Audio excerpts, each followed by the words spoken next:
I'm Lloyd Barwick and welcome to Gin Opinion. And we're lucky enough to be here this morning with Dominic and Anicca, distillers of Thunderflower Gin, and we're in Ashburton in their fantastic cookery school. We're not in the distillery today because they are having the distillery remodeled, so I'm sure that's going to be fantastic when they finish. So good morning, folks. Morning. Thank you for having us. You're welcome. And we've just had a really great chat about your gin, but could we go through things again, and Yes. we'll just we'll let our viewers see exactly what Thunderflower Gin is all about. So, firstly, you make Thunderflower Gin. You've just told us in a hybrid still. Now, Frankenstein still. I wonder if you could tell us a little bit about this fantastic contraption that you've created. Well, I mean, essentially we're vapor infusing our botanicals. There's lots of different ways of doing that. The most common way is through something called a carter head, which separates out the botanical basket, so you can get vapor through the botanicals and it comes out in the condenser at the other end. So that's essentially what we're using to do that. It's just that we've bolted on a few little components to give us a bit of extra control over there. So the way that we produce our gin is we've got a 200 litre boiler that creates the vapor from our neutral grain spirit. It rises through our custom basket, The Sputnik, which is a rather large metal dome or sphere, if you like, and inside there is a basket full of our heavier botanicals. And that's quite a wide surface area, so that gets a lot of flavour in there, and it produces a very smooth spirit at the end of it. It rises through the heavier botanicals and goes through into the lighter botanicals. We've got a separate basket for that, and then it comes out of the condenser. The second basket gives us finer control, so we can get our lighter botanicals, our floral elderflower, for example, and our pink peppercorn, which you don't really want to be boiling or vapor infusing forever. And that enables us to kind of switch those at a different rate, enabling us to kind of be in control of the flavour profile of the gin better. Right, and you said, Dominic, that you, in order to keep that second vapour infusion fresh, you actually change those botanicals during the distillation run. Yeah, so, a run can go on for quite a while, and what we're trying to do is trying to get the maximum amount of flavour from our second basket of lighter botanicals. If you just let it, if we overdid it and overcooked it, you can end up basically with a bit of stewed tea effect. The way that we do it is that we will swap them over at a certain point, those lighter botanicals, just to maximise the flavour and give us that level of control. What we don't want to be doing is creating a stewed tea effect, which you can do. You can, if you chuck everything into a boiler and just boil it up for 8 hours, you're going to end up potentially with lighter flavours, not really kind of lasting the distance. Right, so that's great. As far as we know, you're the only craft distillers that are vapour infusing all the botanicals in the gin. And I know you have declared 11 botanicals in the gin, plus a secret botanical. Well, we can't give away the secret recipe. But there are 12 on the table here, so if you can see very... the juniper, which is standard. So Macedonian juniper, Anicca? Yes, it is Macedonian juniper. So we buy this in from Beacon Commodities. We bought it in for bulk for Brexit. Yes, you have a good supply of juniper for a little while. We'll be fine for a while. Yeah. So coriander's there, obviously. Yeah, English coriander we get from the same. It's grown in Kent. Yeah.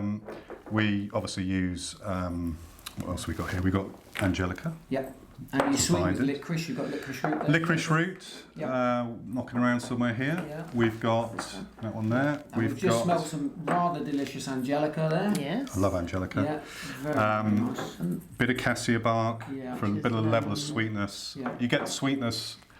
For a dry gin, it's actually quite got a bit of a sweet taste to it and that's coming from a small amount of licorice root and a small amount of cassia there for a little bit of spice sweetness. You will pick up on the top of everything green cardamom. Yeah. That's one of the distinctive notes there. Yes. Yeah. We use black cardamom, which comes from Nepal. It's dried over campfires. Yeah. I don't know if you had a chance to smell it. No, not black. No.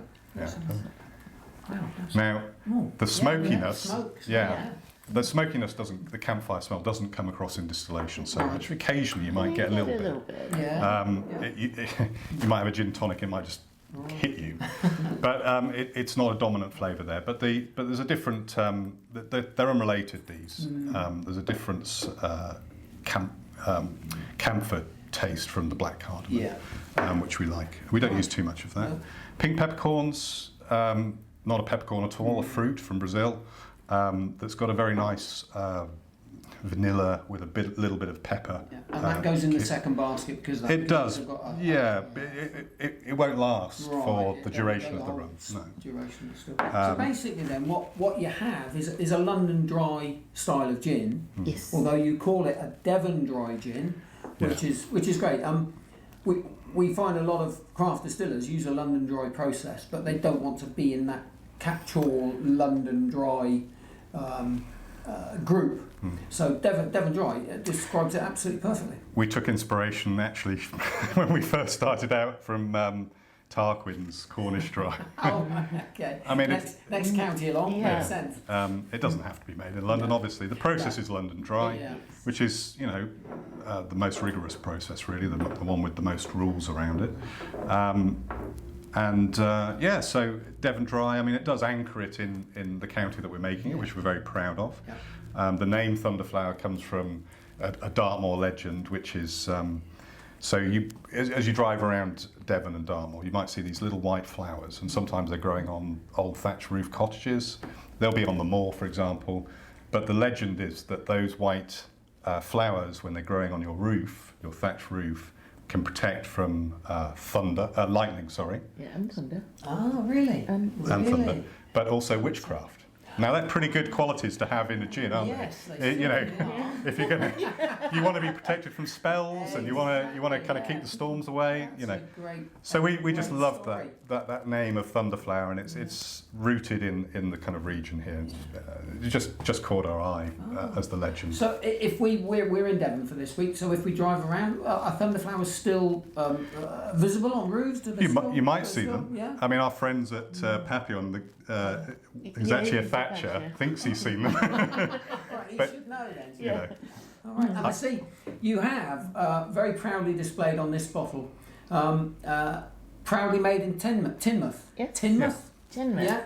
So we're in Ashburton here, but your distillery is in Teignmouth, Correct. and that's where you're anchored, and you like to promote Teignmouth as your base. The gin's 42%. Yeah. So it's perfectly in that sort of sweet spot, I think, for gin. Yes. 37.5 is not enough. No. 44 plus is too It's much to getting drink too, all yes. evening, but 42 is a beautiful place to be, isn't it? And we've got these gins in the shop. Taste of the West Gold Award winner as well. Yes. Yeah, we've had a good year. We got a gold at the Gin Masters. We got a silver at the International Spirit Challenge. We just got a Good Taste Award. Great taste. Great taste. Yeah. We got another gold this year, didn't we? So, we put in note for those this year because it's nice to get a little bit of validation that other people think that it's great. Yeah. People think that it's great because they're buying it. We wouldn't be making it if people didn't want it. But we sell it, and of course in that category it's got to be good because that is a big category of gin, isn't it? That you're getting bigger every day. Exactly. And we only found you recently. We came. So when did you start distilling? When was the start of it? 2 years ago. I mean, the reason I started off with this was originally I was looking at a different course for the cookery school. We were running some mixology classes, so come and spend a day with us and we'll teach you how to make fantastic cocktails. And by extension, I started looking into the gin school side of things. Now, we never did set up a gin school. There's plenty around here now. Salcombe have got one. There's also the Dartmoor one at Dartington.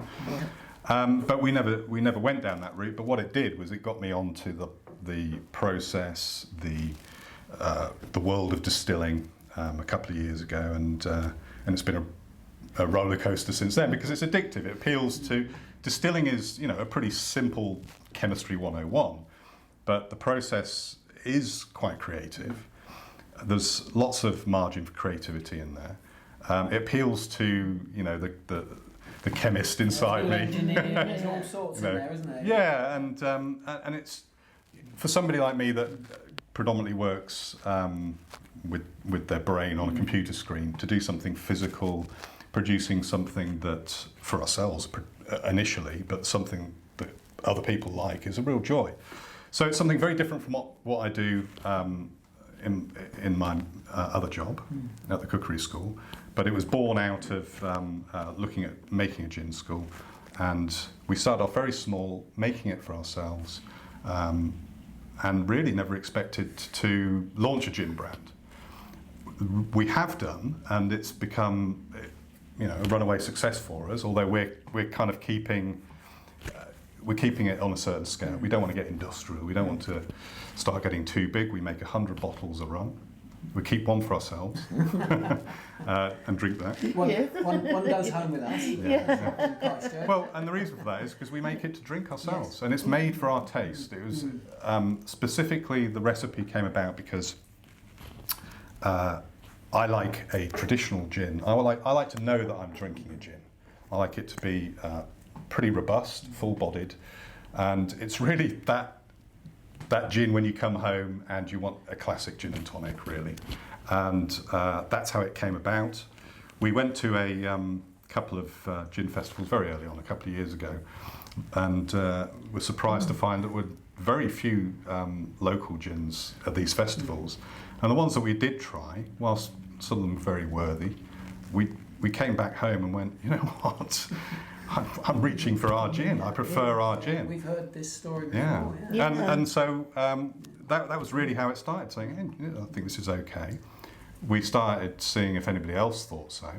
Very early on, we put in for a regional award called Taste of the West, and it came out on pretty good, gold, and also a category winner. That's off to a So good start. that was good validation, and from there we've scaled up a little bit, but we don't want to get too big because the process is really enjoyable at our scale. And 100 bottles, we can lovingly create it. We can take pride in every single kind of batch that goes out. We still sign every label, even little ones, because we can do. And that's really where we want to be. We're really enjoying making it. We're enjoying the fact that other people enjoy it. We're not planning on getting the industrial unit anytime soon. So not yet. it's a labour of love. And look, if nobody else thought it was any good and nobody else bought it, we'd still be making it for ourselves. Well, we think it's very good, and we've had a chat about it this morning, and Sally says that in her opinion it's excellent, and she particularly enjoys the fact that your elderflower is very prominent in the gin. It's very much on the palate in the gin, and obviously due to the fact that you vapour infuse the elderflower and change it and keep it all fresh in the distillation process. So, talking about the botanicals, how did you come up with this little group? Was it a joint effort, or I know Nietzsche, you're a culinary expert. So, did you particularly have some favourite botanicals that you wanted in the gin, or? Well, really, I left that up to Dom. But I mean, when we were tasting things, I really like the cassia in it. I like the cardamom. I like those flavours. So I was sort of pushing more that For a side, traditional style. Traditional style. But really, Dominic was the one that. Well, when you're doing recipe development, you don't know which way it's going to take you, and you've got an idea of where you want to end up, and you've got an idea of where the flavours are going to take you. You think you do, but there's as much magic and alchemy as there is in science in the whole process, and really you've just got to keep on experimenting.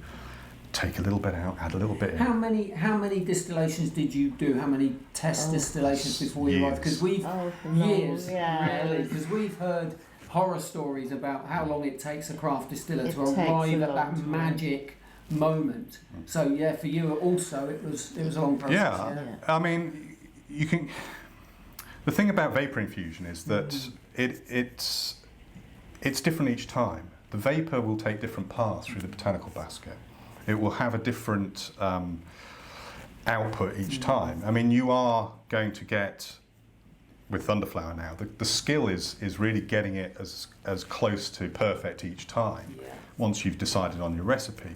But through that whole process, there is just minor tweaks. When you're making small batch or nano batch gin like we are, at the scale we are, the smallest tweaks can actually have quite a big effect. And so it's just tweaking and tasting, and I think that the pink peppercorn's coming across too much in that, and you just keep, you've got a bank of knobs and you keep turning them down. So you go, that's it.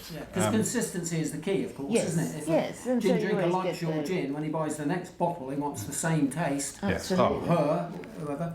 And I know you said after distillation you're distilling to about 85% ABV.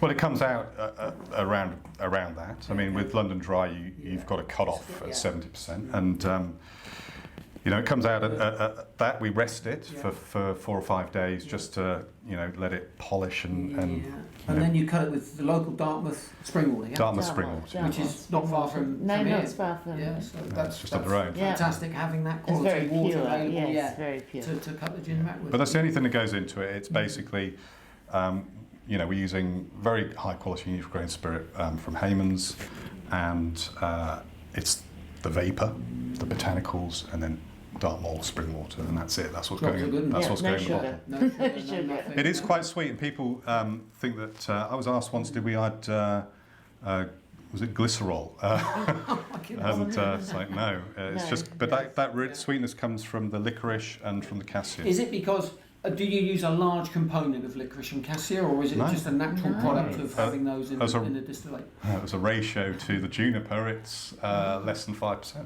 Really? It's a very small amount. I mean, we're talking tens of grams, but because it's a very flavourful root, it's going to come across. And of course, you're using top quality juniper as well, so you don't get that bitter astringency from the juniper that some gins can have. We've got a good supplier who goes there every year to check out the crop and the harvest and make the selection. But again, that's part of the recipe development. I mean, if you start putting in too much licorice, you're going to know pretty soon. Yeah, licorice is quite a strong botanical. It comes right through, doesn't it? So what we've tried to do with this is try and get it's full-bodied. What I describe as full-bodied. There's not a lot of space for huge amounts of garnishes and things like that in there. A bit of citrus will really just accentuate the flavours in here, whether that's lime or lemon or grapefruit or whatever. But have fun experimenting with the piece of citrus, but that's about it. Don't be chucking thyme on there or anything like that. So what would your signature serve be then? Classic G&T, obviously, with a bit of lemon and ice. G&T, lots of ice. And if you were to go for something else, what do you think you would like to see in your gin? Well, I mean, I think that's up. We've had a cocktail. We had a wonderful, talented barman make a beautiful cocktail for us called the Thunderflower Rose. Yes. And I haven't got the recipe yet. Right. We've got to track him down. He's left with the recipe, but it's just the most fantastic cocktail we've ever had, and it had a component of rose water in there, which that would be really right up my street with your gin with a rose. Was beautiful. It really was very lovely, really lovely. I mean, French, was it? French 75. 75, that's quite nice. I mean, with premium gins that are quite botanical and juniper forward, you don't want to be doing too much to them, because, I mean, I'll drink that on ice, to be honest with you, because it's so smooth. Absolutely, yes. But, it's really designed. What I had in my mind when we set out about this was something full-bodied that you could basically match with tonic. We'll take a 40ml serve of Thunderflower, we'll put in 100 ml of tonic water, we'll put a slice of citrus in there, come home after a hard day in the office, boom, that's perfect. I know I'm drinking a gin, and it's complex enough that You don't want flavoured tonics in there and bits of thyme and strawberries. You can do, but they're going to mask the flavour of the gin. So. It's not how I drink it. I just want to basically have the classic gin and tonic cocktail with that, but I totally behind anybody that wants to make anything from it whatsoever. I mean, I've tried it in Negroni. I love Negronis, and it's quite delicious. But whatever anybody wants to do with gin is, I like to see people's creations. I set out with a very specific kind of brief in mind. I wanted to. It's a gin lover's gin. I just wanted something that I knew I was drinking. Gin, full flavoured, full bodied, and that works for me. Well, that's great. We have it in the shop. We love to have it in the shop now. It's a Devon gin. We champion the South Coast gins. Thank God for you. Devon and Cornwall have got some cracking gins, and this is yet another one of them. So thank you for creating it. Thank you for hosting us this morning. It's been a delight to come and visit, and we'll carry on showing our customers Thunderflower Gin and letting them enjoy it in the shop. Thank So you. And thank you very much, folks. And thank you for supporting small craft gin producers. It's what we love to do. Yeah, it's important though. It's great. Thank you.